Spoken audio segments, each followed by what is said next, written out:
Hello everyone, in this tutorial I'm going to talk about Google Ads conversion tracking, how you will check your Google Ads enhanced conversion tracking working or not.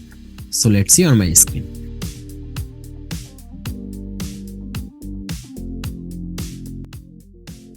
Last 2 months ago, I uploaded 2 videos, Google Ads conversion tracking and Google Ads enhanced conversion tracking.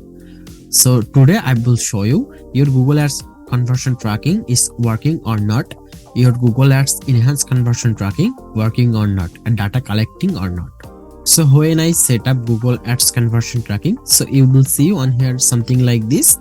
I'm gonna on here add to basket, then you will see the diagnostics, then they are showing a status for enhanced conversion up to 48 hours for receiving start it. So if it's worked, so how we will see on here and how we'll see our data.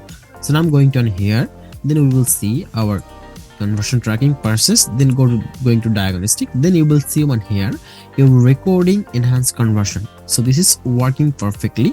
So now enhanced conversion data is correctly coming on Google Ads platform.